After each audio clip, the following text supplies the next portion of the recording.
तो बच्चों let's see the question. So question है गिवन है कि the half life of 131 I that is indium is 8 days.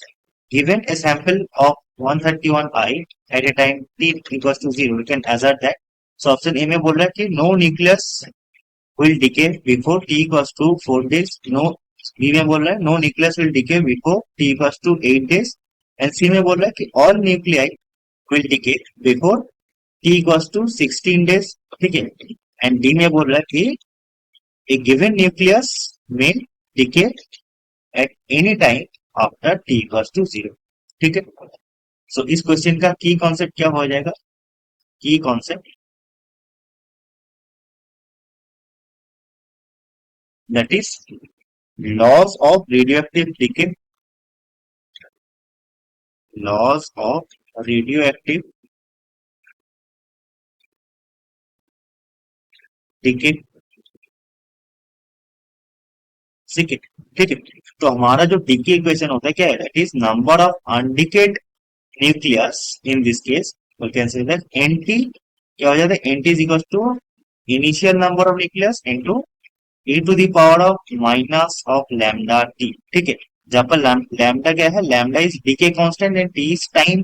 ठीक है। तो अगर इसका हम ग्राफ ड्रॉ करेंगे एनटी वर्सेस टाइम का, ठीक है,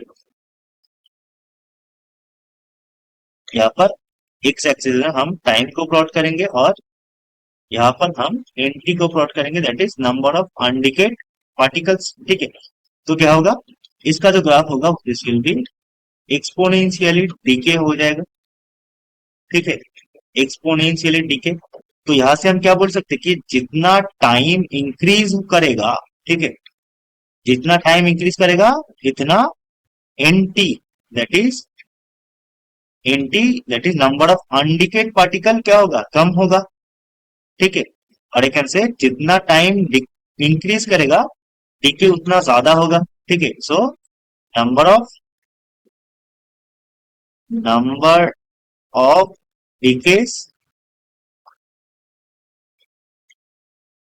will be greater। ठीक है। एंड टी इक्वल्स टू 0 में क्या होगा? टी इक्वल्स टू 0 में एन टी हो जाएगा एन नॉट की equal at T equals to 0। ठीक है। सो टी इक्वल्स टू 0 में कोई डिके नहीं हो रहा है। ठीक है। बट जैसा ही टाइम बढ़ेगा डीके होना स्टार्ट हो जाएगा। ठीक है। And number of decay particle will be increasing as time will increase. ठीक है। तो यहाँ पर ऑप्शन नंबर डी सही हो जाएगा that is a given nucleus में decay at any time after T equals to 0। ठीक है। सो टाइम टी इक्वल्स के बाद एट एनी टाइम, ठीक है, नंबर ऑफ न्यूक्लियस डीके ज्यादा होगा नंबर ऑफ न्यूक्लियस में डीके। ठीक है। ऑप्शन ए बोल रहा है कि no nucleus will decay before T equals to 4 days. ठीक है। तो ये गलत हो गया क्योंकि टी इक्वल्स टू 0 के बाद से ही न्यूक्लियस डीके होना स्टार्ट हो जाएगा।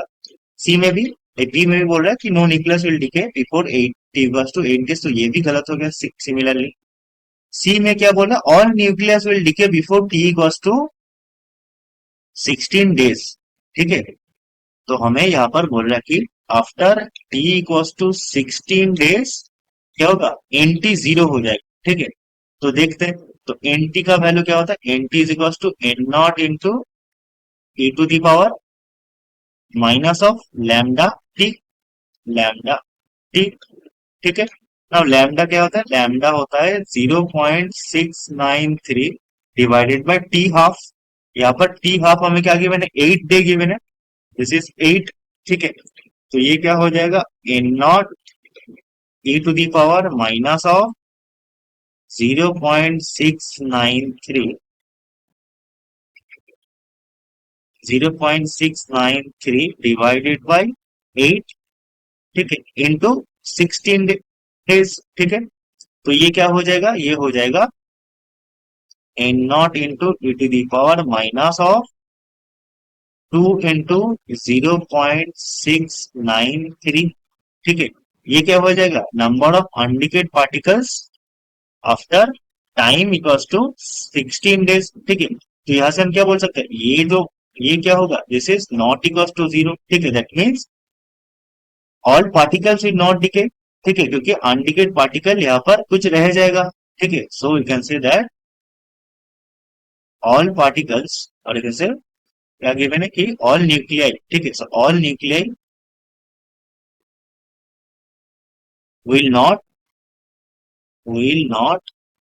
डिके। ठीक है, सो यहाँ पर ऑप्शन नंबर सी हमारा गलत हो गया, that all nucleus will decay before T equals to 16 second, तो ये भी गलत हो गया। सो ऑप्शन नंबर डी ही हमारा सही ऑप्शन होगा। ठीक है, hope you understand it. Best